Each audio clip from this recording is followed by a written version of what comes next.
नमस्कार दोस्तों, आज का वीडियो कोई साधारण वीडियो नहीं है। आज मैं आपको पूरी डॉक्यूमेंट्री दिखाने जा रहा हूं, मजाक नहीं कर रहा। आज आप एक पूरी डॉक्यूमेंट्री फिल्म देखेंगे। असल में बात क्या है कि कुछ दिन पहले इस डॉक्यूमेंट्री की प्राइवेट स्क्रीनिंग होने जा रही थी दिल्ली में जर्नलिस्ट के लिए, लेकिन दिल्ली पुलिस ने जबरदस्ती आकर उसे रोक दिया, कहा कि परमिशन नहीं है और इस डॉक्यूमेंट्री को देखना बैन कर दिया। आप तो जानते ही होंगे दोस्तों कि ये पहली बार नहीं है ऐसा हो रहा हो देश में। इससे पहले बीबीसी की इस डॉक्यूमेंट्री पर बैन लगाया गया। फिर खबर आ रही है कि दिलजीत दोसांझ की नई फिल्म पंजाब 95 इंडिया में रिलीज नहीं हो पा रही है क्योंकि सेंसर बोर्ड परेशानियां कर रहा है। दिलजीत ने ट्वीट करके कहा कि अभी के लिए सिर्फ इंटरनेशनली रिलीज हो रही है बिना किसी कट्स के साथ। अब हैरानी की बात देखो, दूसरी तरफ कुछ ऐसी फिल्में हैं जिन्हें सरकार के द्वारा इतना प्रमोट किया जाता है कि उन्हें स्पेशल ट्रीटमेंट मिलती है।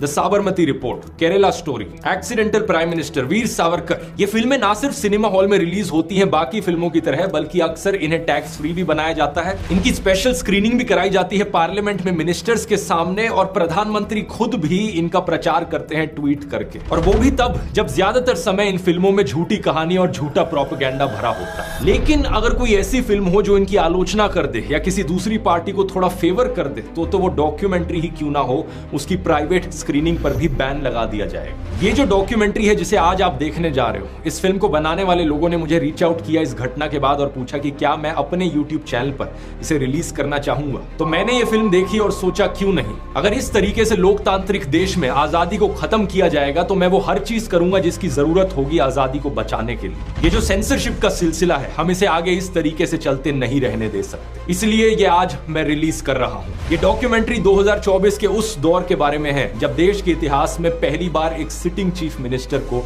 अरेस्ट कर लिया गया था और एक ही केस में एक पॉलिटिकल पार्टी की सारी टॉप लीडरशिप जेल में डाल दी गई। और ये केस ऐसा जिसमें अभी तक कोई कन्विक्शन नहीं हुआ है और सुप्रीम कोर्ट ने बार बार डांट लगाई है ईडी और सीबीआई को। इस फिल्म का नाम है अनब्रेकेबल, और हालात इतनी खराब है दोस्तों कि इस फिल्म के डायरेक्टर वैसे तो इंटरनेशनल अवार्ड विनिंग डायरेक्टर हैं, लेकिन वो अपना नाम नहीं बताना चाहते क्योंकि उन्हें डर है कि इस फिल्म के रिलीज होने के बाद कहीं उन्हें हरासमेंट ना फेस करनी पड़े। तो आइए इसे देखते हैं। घर पर अपने पॉपकॉर्न बना लीजिए और इसे जमकर शेयर करना, ताकि इन लोगों को भी पता चले कि अगली बार लोगों के बोलने के अधिकार को, हमारी आवाज को, हमारे फ्रीडम ऑफ एक्सप्रेशन को दबाओगे तो जनता उसका मुंह तोड़ जवाब देगी।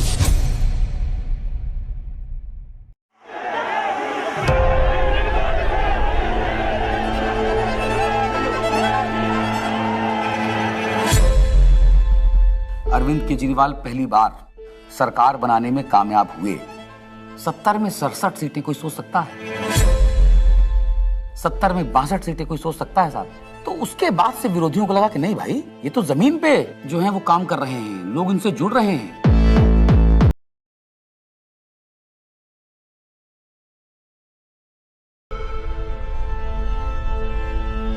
कहानी शुरू होती है तब से जहां से आम आदमी पार्टी ने पंजाब जीता।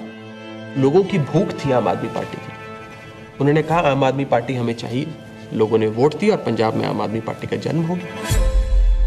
पंजाब के लोग जो हैं वो सच्चे बंदों को पसंद करते हैं और जिसके साथ दिल से जुड़ जाएं जुड़ जाएं।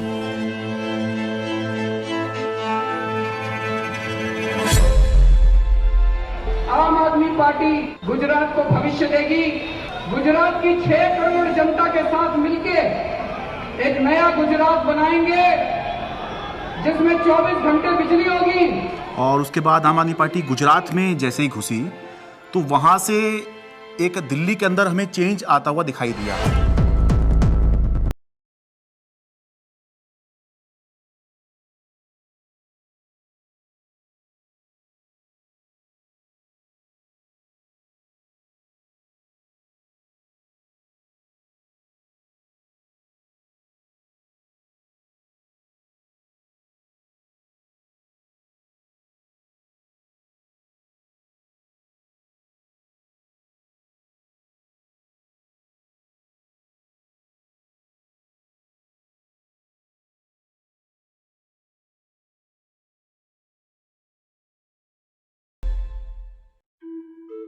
So it started, I think, with the arrest of Satyendra Jain ji, and मुझे लगता है कि ये स्ट्रैटेजी उनकी शायद रही होगी कि जो भी अरविंद केजरीवाल के सिर्फ आईज, ईयर्स, आर्म्स, हैंड्स, जो पूरी टीम है, कि अगर हम उस टीम को डिकैपिटेट कर देंगे तो हो सकता है कि काम रुक जाए।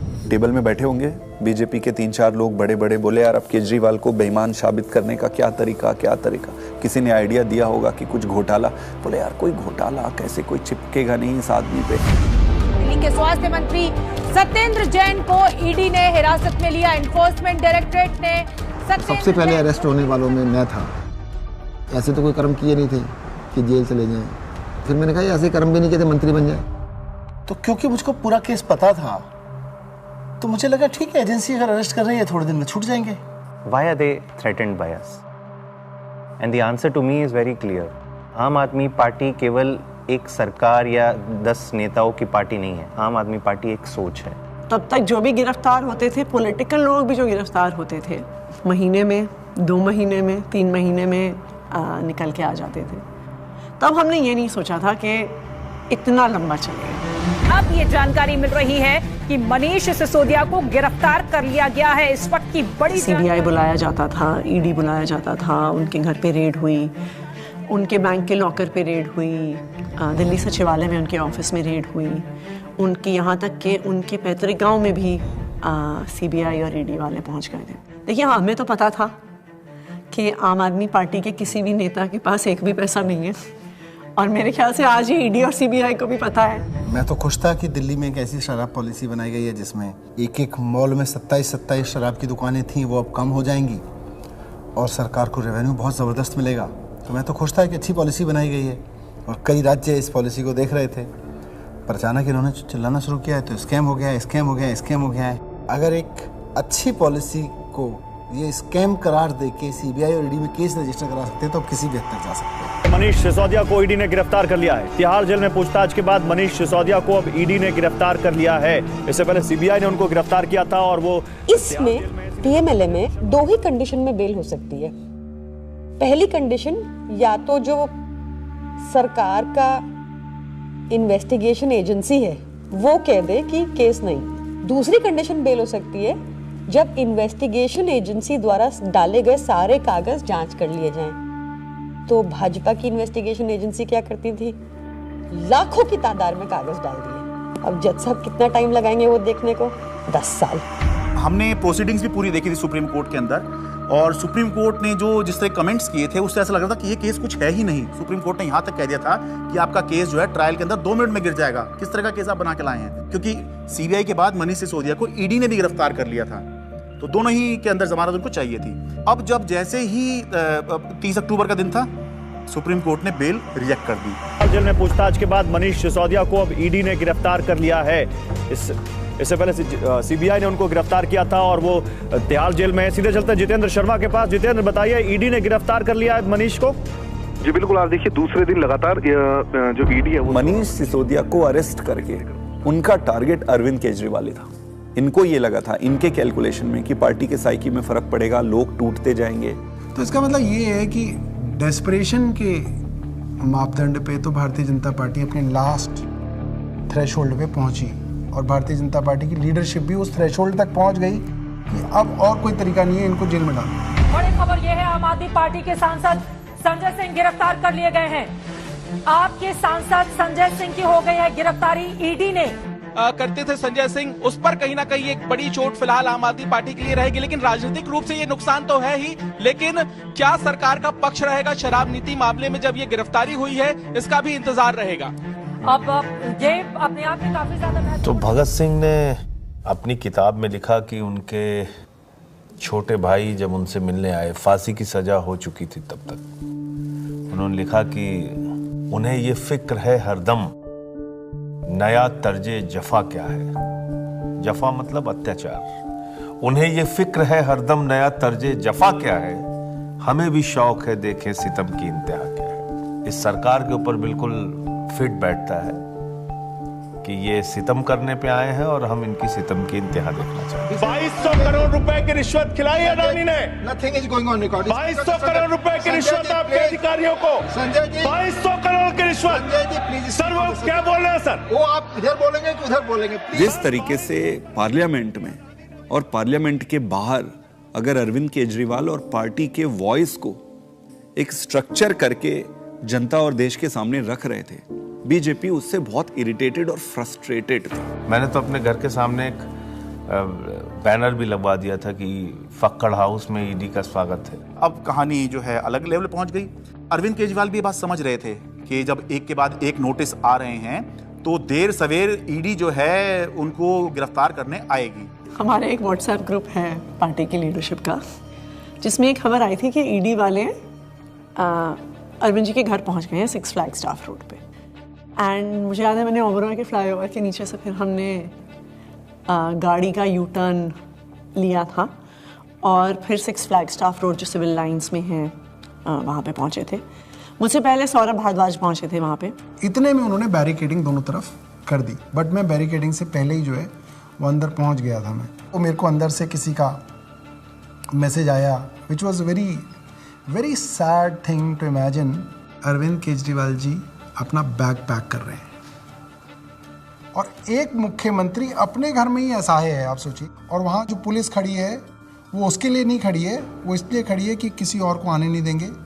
उसके यहाँ जो ईडी के जो अफसर हैं वो उसको कह रहे हैं कि अब आप बैग पैक कर लो, आपको अरेस्ट कर रहे हैं।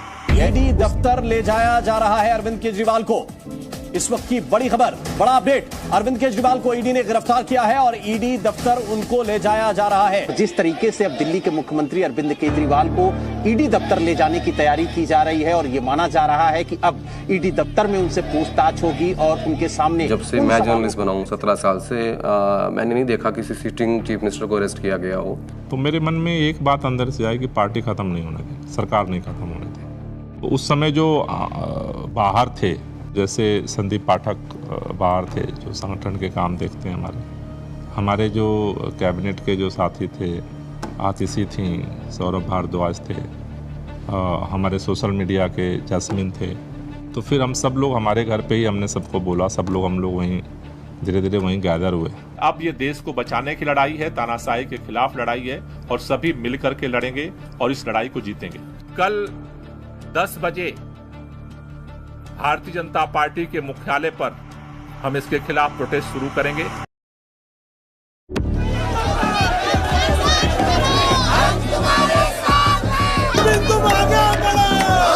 सबसे पहले मैं पहुंचा वहां, हुआ ये कि लोग पार्टी ऑफिस चले गए और हम और दुर्गेश पाठक जी जो आईटीओ वाला चौराहा है उस पर रुक गए। आईटीओ पे मैं जब पहुंचा तो मैंने देखा कि मेरे सामने ही आतिशी और सौरभ को अरेस्ट कर लिया गया।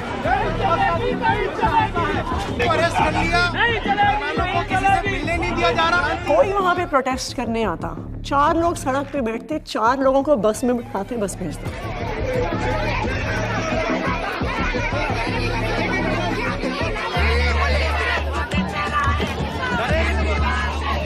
आईटीओ के ऊपर एक फुटओवर ब्रिज है, ऊपर अगर आप जाओगे तो मैं लोकेशन चेंज करता रहता था। तो कहीं एक जगह जाके ऐसे शांत खड़ा हो जाता था, फिर मैं देखता था कौन आ रहा है किधर से, तो मैं देखता था उधर से 20 लोग आ रहे हैं, तो उनमें से मैं पहचान जाता था। मोस्टली मैं ऑर्गेनाइजेशन में काम करता था तो सबके नंबर थे, तो मैं उनको फ़ोन करके बोलता था अभी रुक जाओ 10 मिनट, मैं जहाँ बोलूँगा उस डायरेक्शन में जाना।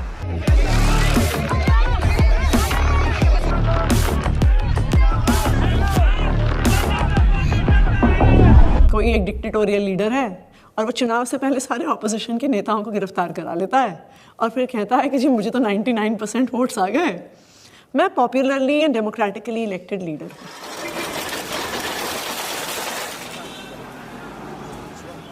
Can I have water? इसको इधर रख सकते हैं बगल में, इस टेबल को इधर रख दीजिए। 2013 में सबसे पहले लोगों ने हमें वोट क्यों दिया? हम तो कुछ भी नहीं थे, कभी कहीं सरकार नहीं चलाई थी, हम तो ये भी नहीं कह सकते थे हमने ये काम करके दिखा दिया हमें वोट दो। अन्ना आंदोलन किया था, तो अन्ना आंदोलन में लोगों ने देखा ये लड़के बड़े ईमानदार हैं, देशभक्त हैं, जिद्दी हैं, किसी चीज़ पे अड़ जाए तो करके रहते हैं। ये क्वालिटीज़ जनता को हमारी पसंद आई। इस क्वालिटी को वो ख़त्म करना चाहती थी बीजेपी, तो उन्होंने कीचड़ फेंकना चालू किया, करप्शन किया, केजरीवाल ने पैसे खाए, एक ताना बना बुना गया, लोगों को ज़बरदस्ती करके स्टेटमेंट्स दिलवाए गए, प्रेशराइज कर करके हमारे खिलाफ झूठे बयान दिलवाए गए। लेकिन कुदरत तो कुदरत है, ये क्या है, बीजेपी कुछ नहीं है कुदरत के सामने।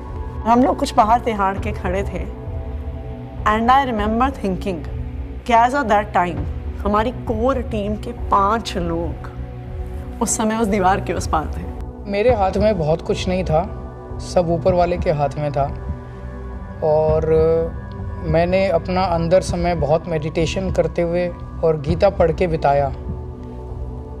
वहाँ पे सबसे ज़्यादा जो चीज़ परेशान करती है वो होती है अनसर्टेनिटी।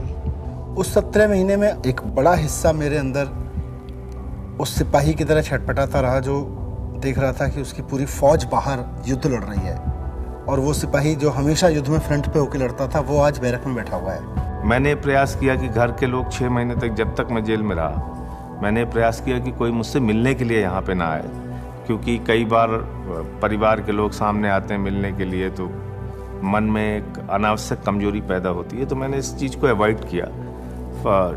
फ़ोन पे जब वो वीडियो कॉल पे जब बात होती थी, वीडियो कॉल करते थे तो हंसते थे, लेकिन वो हंसी के पीछे कुछ ना तकलीफ छुपी होती है, क्योंकि पत्नी से बेहतर कोई नहीं समझ सकता है।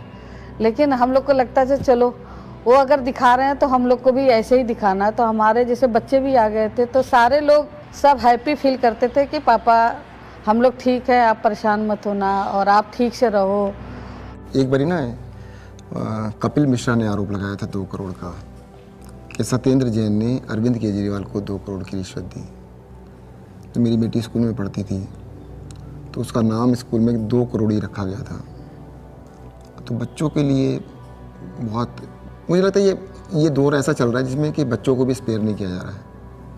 फैमिली के अंदर अभी तक क्या होता था कि अगर पॉलिटिक्स है तो 2 पॉलिटिकल पार्टीज़ के बीच में, अपोनेंट्स के बीच में, उसमें फैमिली इन्वॉल्व नहीं होती थी। अब थोड़ा सा लेवल कुछ ज़्यादा ही नीचे आ गया है। नहीं, जब जेल में था तो परिवार को तो मिस नेचुरली करते ही हो आप, और विशेष रूप से जब आपकी वाइफ बीमार हो, आपका बेटा भी केवल कॉलेज में पढ़ता हो। तो उसने एक चिट्ठी लिखी, उसमें उसने बोला कि अगर आप इस वक्त मेरी चिंता करोगे, अगर आप इस वक्त इस बात को लेके चिंता करोगे कि मैं परेशान हूँ, तो फिर ये मेरी देशभक्ति पे सवाल है।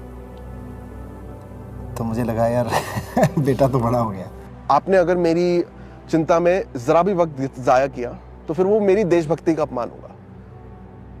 That would be a insult to my patriotism, कि अगर मैं देश के सबसे अच्छे शिक्षा मंत्री को ये विश्वास नहीं दिला पा रहा कि आप अपना काम करो, मैं यहाँ पे एकदम सेट हूँ, आपको मेरी चिंता बिल्कुल करने की जरूरत नहीं है, तो that would be an insult to my patriotism and I felt that, I even feel that today.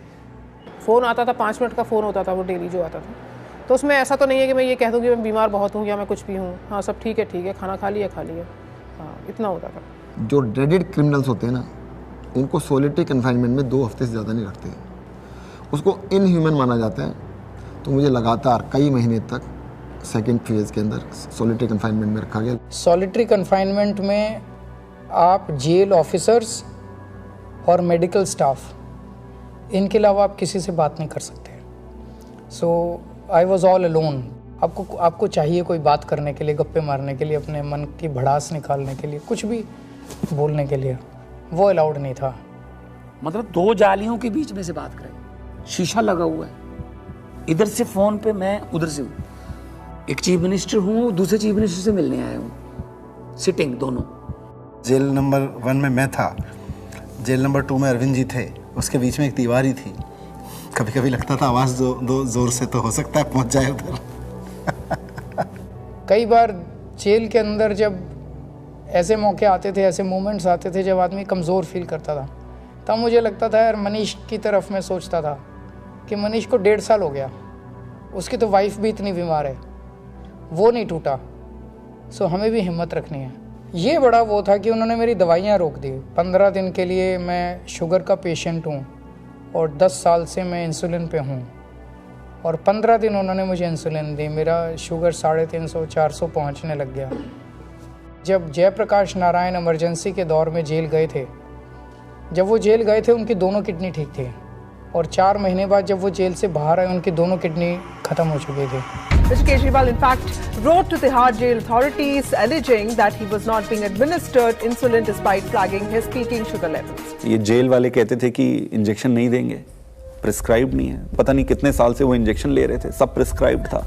Bharatiya Janata party के कहने पर अरविंद केजरीवाल जी की इंसुलिन रोके हुए हैं। ऐसा लगने लगा कि यार क्या ये जेल में रख के इनको मारने का प्लान बना रहे हैं। क्योंकि पॉलिटिक्स एक अलग होती है, लेकिन पॉलिटिक्स का मतलब ये नहीं होता है कि मैं आपको निपटा ही दूंगा। तो ये इंसुलिन वाली बात जो है, ये तो निपटाने वाली बात है। विरोधी होते हैं राजनीति में, लेकिन दुश्मन नहीं होते। कोर्ट के आदेश पर डॉक्टर्स की कमेटी बनती है, उसके बाद जो है इंसुलिन दी जाती है। आम आदमी पार्टी का मोराल जो था वो डाउन था। क्यों? कि आम आदमी पार्टी जो है वो दो चीज पे चलती है, केजरीवाल का नाम और वॉलंटियर का काम। वो दौर थोड़ा ऐसा था कि लगा था कि अब आम आदमी पार्टी जो है वो अब बचेगी नहीं, क्योंकि केजरीवाल के बाद कौन। कई बार ऐसे क्षण आए, ऐसे मोमेंट्स आए जब लगा कि अब तो सब खत्म हो गया, अब सब बर्बाद हो गया, अब there's no coming back from this, we have hit rock bottom.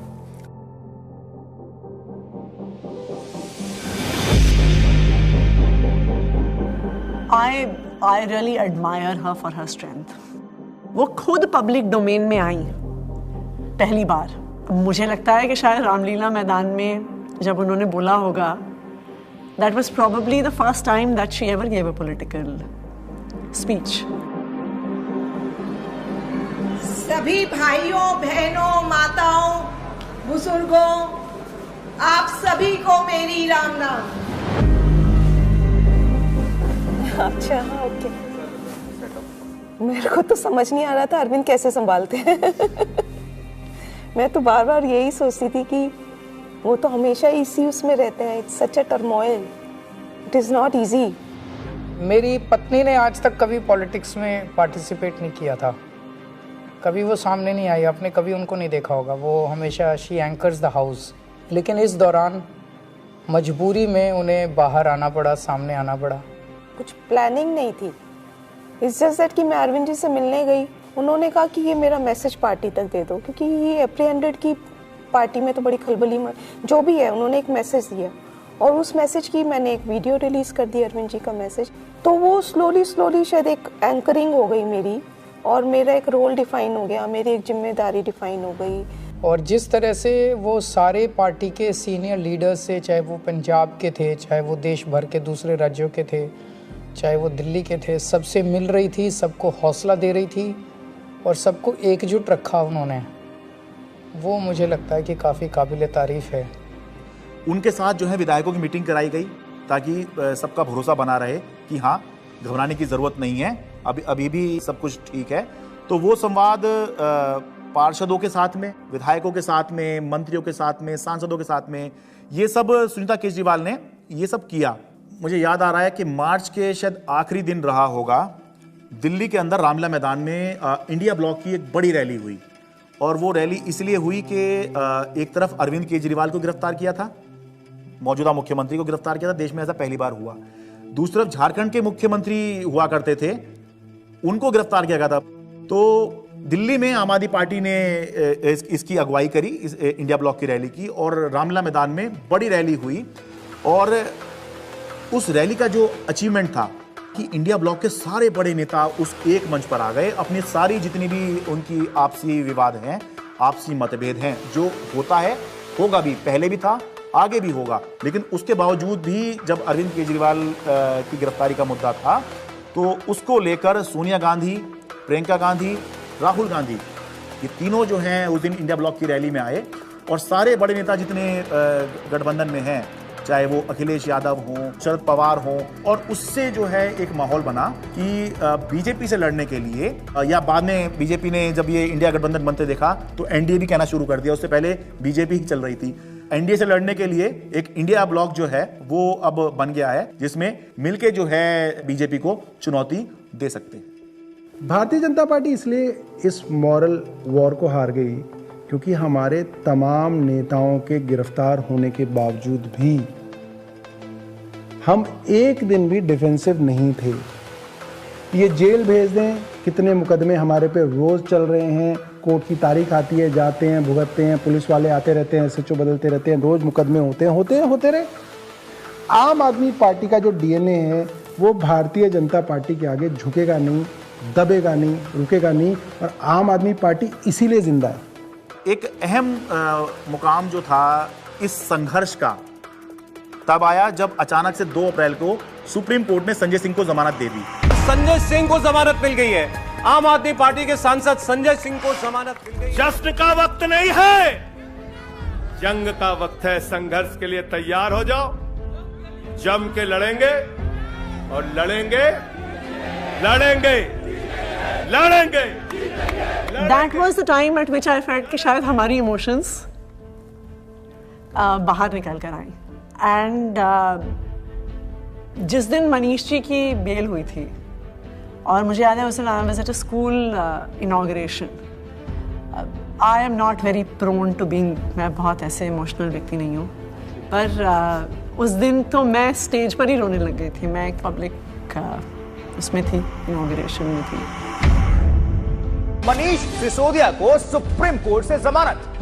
इन्होंने स्टडी तो पूरा किया और उन्होंने सीढ़ी भी ठीक बनाई थी, बट वो सीढ़ियाँ ना, इसको ये नहीं पता था कि सारे केजरीवाल के रंग में रंगे हुए। डिले किया जा रहा है, डिले पर डिले, वो मनीष सिसोदिया की तरफ से नहीं, जब बल्कि प्रक्रियागत है। और तुमने सारे के सारे रिसोर्सेज यूज कर डाले। तुमने ED यूज कर डाला, तुमने CBI यूज कर डाली, ACB यूज कर डाली, विजिलेंस यूज कर डाला, दिल्ली पुलिस यूज कर डाली, सारा मीडिया का नैरेटिव यूज कर डाला। पूरी पावर तुमने, मतलब कितनी गन पावर है बीजेपी की, आपने सब कुछ यूज करके इन सारे लीडर्स को अरेस्ट कर लिया। उसका रिजल्टेंट क्या है? 0। आम आदमी पार्टी के पूर्व मंत्री और वरिष्ठ नेता सत्येंद्र जैन को आखिर दिल्ली के राउज एवेन्यू कोर्ट से जमानत मिल गई है। हमें पता तो था ही कि आज नहीं तो कल, कल नहीं तो परसों बाहर तो आना ही है, क्योंकि हमने कुछ किया नहीं है। अगर हमने कुछ किया होता तो शायद हम BJP ज्वाइन कर लेते, जैसे बाकियों ने किया। अरविंद केजरीवाल को जमानत मिल गई है। जिस खबर का इंतजार आम आदमी पार्टी के नेता कार्यकर्ता लंबे वक्त से कर रहे थे, वो खबर आ चुकी है। अरविंद केजरीवाल को जमानत मिल गई है। अभी की बहुत बड़ी खबर, दरअसल अदालत तो ये इलेक्शन डिफाइन करेगा कि आम आदमी पार्टी कहां जाएगी, और अगर ये इलेक्शन अरविंद केजरीवाल जीतते हैं तो वो उस लीग में आ जाएंगे जहां पर ये चर्चा होने लग जाएगी कि अगर 2029 में लोकसभा का चुनाव होगा तो क्या अरविंद केजरीवाल प्रधानमंत्री का एक चेहरा हो सकते हैं। वो चर्चा होगी। नहीं, मैं कभी अपने आप को ऐसे नहीं सोचता कि मैं कभी PM बनूंगा, या कभी ऐसे भी नहीं सोचा था कि मैं CM बनूंगा। सो PM बनना मेरी ज़िंदगी का कोई मकसद नहीं है, लेकिन जो भी सरकार आए इसे ख़त्म करना होगा। मैं चुनाव के टाइम में चुनाव लड़ो, आपस में एक दूसरे को गाली गलौज मत करो। आपने जो काम किए वो जनता के सामने रखो, आप जो विजन लेके आए हो वो जनता के सामने रखो। जनता को जो पार्टी पसंद आएगी उसको जिताएगी। जीतने के बाद सारी पार्टियों को मिलके फिर काम करना चाहिए, देश के लिए काम करना चाहिए, चाहे पक्ष में हो विपक्ष में हो। विपक्ष को कंस्ट्रक्टिव क्रिटिसिज्म करना चाहिए ताकि सरकार अच्छा काम कर सके, लेकिन एक दूसरे का जेल में डालना ये अच्छी राजनीति नहीं है। मैं दिल्ली की जनता से पूछना चाहता हूं, मैं देश की जनता से पूछना चाहता हूं कि क्या केजरीवाल ईमानदार है कि गुनहगार है। दोस्तों, 2 दिन के बाद, आज से 2 दिन के बाद मैं CM की कुर्सी से इस्तीफा देने जा रहा हूं, और मैं तब तक CM की कुर्सी पे नहीं बैठूंगा जब तक जनता अपना फैसला ना सुना ले। Did you anticipate his resignation, and why did he resign? रुके न जो, रुके न जो, झुके न जो, दबे न जो, मिटे न जो, हम वो इंकलाब हैं, जुल्म का जवाब हैं, हर शहीद हर गरीब का हम ही तो ख्वाब हैं। रुके न जो, झुके न जो, जी रहे हैं इसलिए कि प्यार जग में जी सके, प्यार जग में जी सके, प्यार जग में जी सके। जब हमने पार्टी बनाई थी तब सभी नेताओं और मीडिया ने कहा था कि इनकी एक भी सीट नहीं आएगी, लेकिन जनता ने मुझे मुख्यमंत्री बना दिया। जब हमने 2014 में असूलों के आधार पे सरकार छोड़ी तो इन सब ने फिर शोर मचाया कि आम आदमी पार्टी खत्म हो गई, अरविंद केजरीवाल खत्म हो गए। लेकिन फिर जनता ने हमें 67 सीटों के साथ जीत दिलाई और 2020 में हमने वो कर दिखाया जो किसी ने सोचा भी नहीं था। हमने अपने काम के नाम पे वोट मांगे, शिक्षा और स्वास्थ्य के नाम पे वोट मांगे। सबने कहा कि इस देश में शिक्षा और स्वास्थ्य पर कोई वोट नहीं देगा, लेकिन जनता ने फिर सबको गलत साबित कर दिया।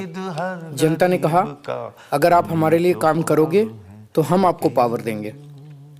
मैंने तो राजनीति में इतना ही सीखा है कि जब जनता अपना मन बना लेती है तो भले ही उनके सामने कितना बड़ा तानाशाह हो, पूरे सिस्टम की ताकत हो या बड़ी बड़ी पार्टियां हो, जनता सबको ध्वस्त कर देती है। जनता के सामने किसी का अहंकार नहीं चलता और जनता से बढ़कर कोई अदालत नहीं है। इसलिए मैं जनता के बीच जाऊंगा और अब जनता फैसला करेगी। जुल्म का जवाब है हर शहीद हर गरीब का, हम ही तो ख्वाब है रुके न जो।